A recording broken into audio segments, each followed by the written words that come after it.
News 8's Daybreak starts now. Hey, good morning to you. Thanks for sticking with us here on Wish TV's Daybreak. It's just before 7 o'clock this morning on Sunday, December 16th. Also, big game day today. Marcus Bailey standing by with the hat. All right. The Colts hat, the Santa hat. Trying to bring some good vibes, right? That's right. Good mojo. That's right. It's a big one today. Yeah, well, you reminded me the last time we worked together. Yes. Before the Colts game. This is last Friday. Right, the Friday before the Texans game. Yes, yes. So hopefully your superstition. So we got some good vibes going. I like that. I feel good about it. Good vibes only. Yeah, it's gonna be a packed house. Yeah. It's gonna be a raucous atmosphere. I'm excited to be down there. It's gonna be fun. Gonna be great weather. If you're tailgating this morning, you can't really ask for better in December, mid-December, and it should be a nice walk back to the car too. Right. So we're in good shape there. And for everybody else, really nice Sunday on tap. Let's get you outside. Let's show you what's going on. Let me start with the Colts game first. I know a lot of you are heading down there for this afternoon. Again, tailgaters, great shape. Low to mid 40s from 11 o'clock on. And then let's say around kickoff, 46, 48 by 3 o'clock. And the walk back to the car, about 45 degrees. Lots of sunshine, not much wind. Hopefully we're all going to be in a good mood because the weather will be nice, right? So hopefully after a big win, we'll be in good shape there for the drive home for your Sunday afternoon. Clouds now, and we'll hit daybreak officially in 1 hour, 8 o'clock. I think it's still going to be a little gloomy in spots. We're getting some clearing, though, north and northwest of the city. I know it's tough to see. We got real low clouds here. You got a lot of clearing out west. That's that drier air that we're going to tap into as we start rolling into the day today. We also have a little bit of drizzle, maybe a little bit of mist, so I wouldn't rule that out over the next couple of hours. This will improve as we go later on into the morning. So if you step outside and you're like, it's still gross, hang in there. It does get better over the next couple of hours. 38 degrees, that's our average high for this time of year, so it's a good starting point already. We notice that it is clearing in Lafayette because you are much colder, 31. But that cloud deck is keeping all the temperatures in check this morning, where we're hovering right around 40 degrees in most spots. 48 for a high in Kokomo, 49 Muncie, 48 in Indy, and how about mid-50s down south, 54 in Seymour. So the mild temperatures here. For how long? We'll talk about that. We'll also look ahead at rain and maybe some snow chances in my Storm Track 8 forecast in just a few minutes. From News 8, your local news source, this is breaking news. Let's get back to that breaking news we told you about last hour. One person in critical condition this morning, and no word on another person after 2 people were shot overnight. It happened on the northeast side of the city on Carlton Arms Drive. That's near 75th Street and Shadeland Avenue. Happened just before 4 this morning. Police have not released any information on a possible suspect. We're going to keep following this and let you know the latest right here on Wish TV and WishTV.com.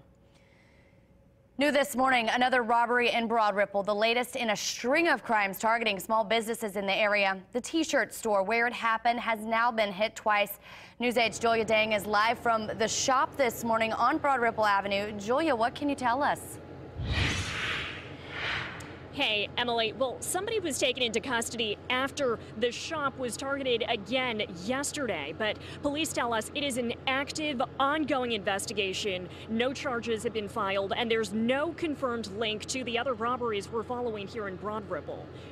2 other businesses have now been targeted in the past 2 weeks, Tiki Hut and the Three Dog Bakery. The IMPD stated they believe the person who robbed the bakery was behind the earlier robbery at the shop.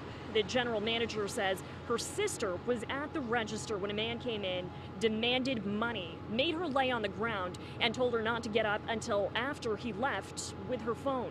There and at the bakery, a female employee was targeted when she was working alone. I couldn't believe it.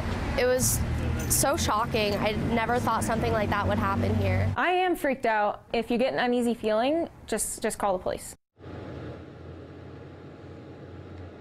After the initial round of robberies, IMPD upped their patrol in the area. Image from a security camera may have led to the arrest yesterday. We're working to get you more information from investigators. There could be additional people at large right now. Managers tell us they are avoiding having people work alone. Emily? Julia, thank you very much. An 11-year-old boy is being treated at Riley Hospital for Children after being hit by a car. It happened around 6 o'clock last night on the Johnson-Shelby County line. That's near State Road 44. The Johnson County Sheriff says the boy and his dad were outside of their car parked on 700 East near Division Road when the boy was hit.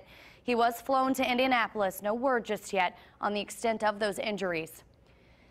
And a close call for a West Side family. An SUV rammed into their apartment building. You can see part of that damage right here. It hit a bedroom where two children were sleeping. It all happened at the Spinnaker Court Apartments near 38th and Eagle Creek Parkway early yesterday afternoon. The children's mother, Edith Vasquez, says investigators believe the woman driving the SUV accidentally hit the gas instead of the brakes. She says the driver lives in the same building. The ceiling caved in and shards of glass covered the floor. Ooh, scary situation there. Vasquez says when she heard the loud crash, she of course thought the worst. I am the one who seated and started screaming because I didn't believe what happened. So my husband came and helped him. And by the first impression that I see, I say, my baby's died.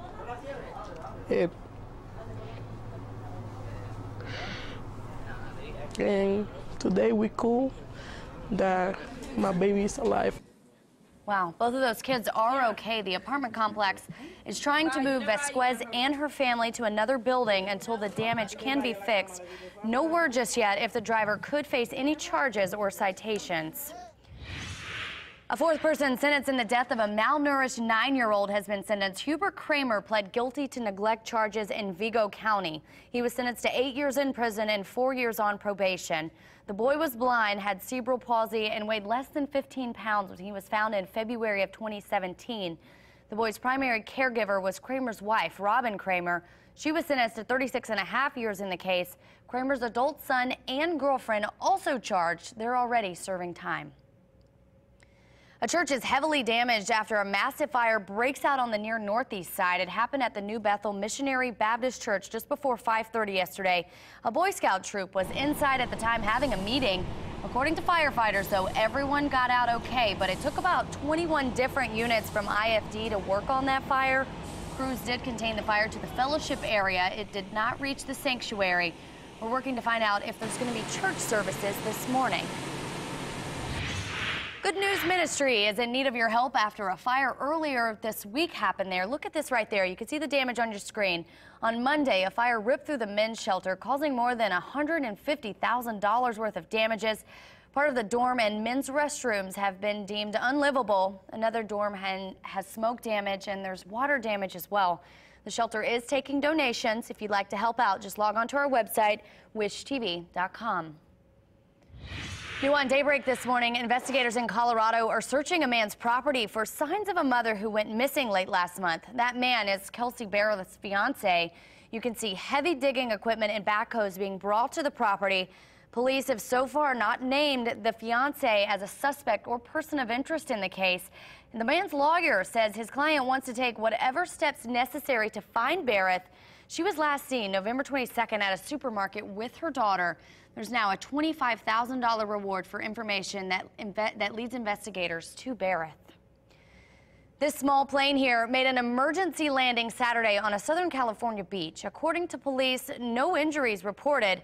Officials say the pilot and his nephew had been flying for about an hour and returning to John Wayne Airport in Orange County.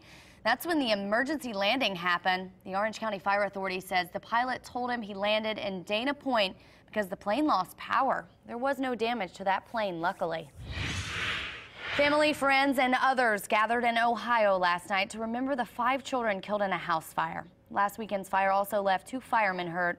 The children's mother survived by jumping out of a window. Authorities say they don't believe the fire was intentionally set, but the cause does remain under investigation. The family of the victims released a statement on Thursday thanking the public for their prayers and support. For the first time in more than a month, there are no more evacuation orders in connection to Northern California's Camp Fire.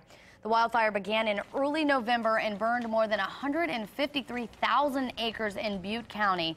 It was contained 17 days after it started on November 8th. On Saturday, evacuation orders were finally lifted for the residents of the town of Paradise and other unincorporated areas. The Camp Fire killed 86 people and destroyed nearly 14,000 structures. State office officials say the cause of the Camp Fire still remains under investigation. Time is now 7:09, 37 degrees outside. Ahead on Daybreak, Megan McEwen joins us with the latest in sports.